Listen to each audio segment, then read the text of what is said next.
Now we're staying with this tragedy that struck Gbajibo village in Niger State, where 42 persons were killed in a boat accident. Reports say investigations into the boat mishap is ongoing, with the spotlight now on the lack of safety regulations on the waterways. TVC News correspondent Jeneme Bamei visited the grieving community where the victims that drowned in the boat accident were buried. Here is the report. The 42 victims of the Gbajibo boat tragedy were on their way to celebrate the Muslim Maulud in this village when tragedy struck. They were coming from Gbajibo Mundi in Kwara State, looking forward to participate in a religious celebration, but they did not get to their destination alive. This is where the commemoration of the Maulud Muslim festival takes place, just a stone throw from the riverbank. This is the port of disembarkment for villagers traveling by boat. This is the riverbank that has become a burial ground for those that lost their lives in this water. Last year in 2023, I reported right from the spot that about 26 persons were buried here after a boat incident. And this year, 42 persons have been buried here. The conversation is, how safe is water transportation? And how much is the government ready to enforce the usage of life jackets when people are traveling by this water? So, by there, the wind started increasing, bounding the canoe. From there, the canoe break right from the bottom. So from this bottom, the water started enter canoe. The canoe break, the wind break the water break the canoe. The Maulud celebration was immediately cancelled after news of the fatal accident circulated around here.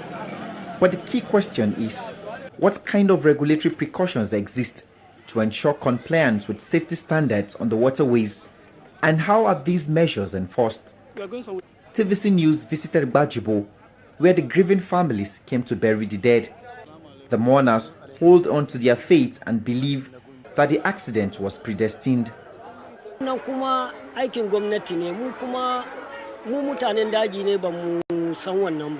Getting life jackets is the government's responsibility. We are local people. If the government had provided them, we would have won them. We've been traveling for years without any incidents like this. This is unfortunate. Government should help us and ease our sufferings so that such incidents would not happen to us again. That's all we ask. There has been frequent boat accidents on rivers that are tributaries to the River Niger basin, covering about 2.2 million square meters and supporting agriculture, fishing and hydroelectric power.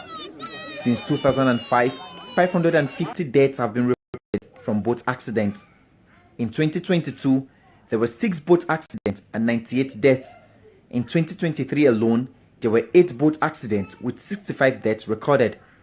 This year, there has been 5 boat accidents in Niger State and 61 deaths. In a phone interview, the area commander of the National Inland Waterways Authority, NIWA, Akapu Adebayo, revealed that the latest boat that capsized was not fit for water transportation. It was overcrowded, lacked safety precautions, and the passengers had no life jackets to reducing their chances of drowning. You know, when we come across like that with the water wave, that if it's not sound enough, that is what causes the breakage. We came to the knowledge that one of the engine was seriously down, and they think they might still think it can manage the remaining one engine, down to the new Gbajibo, but along the way, the engine failed him. Boat operators here are notorious for defying safety regulations, overloading their boats and putting the lives of commuters at risk. Despite the obvious lack of safety measures, more boats are still busy carrying people across the water from one community to the other. We've warned our people against traveling at night, and they heeded. They were close to Kwata before the wind came and broke the boats.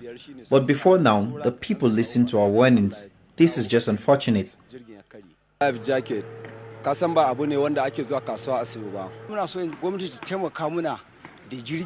we want the government to provide us with emergency boats for easy rescue in case such an incident happens again, God forbid. and also life jackets, so that before any boat leaves, everyone on board must wear one. And most of the time, what they normally do is that all these boat operators, as colleagues, they'll be hiding. In fact, I went as far as the waterfront where the accident happened to where they buried the people, and I made some inquiry within the villages along the shore, waterfront, to see maybe they can give me a pointer. But yet we don't have a pointer. I'm still on the ground in Gbajibo. That's why I'm still waiting. And I will know. I have already.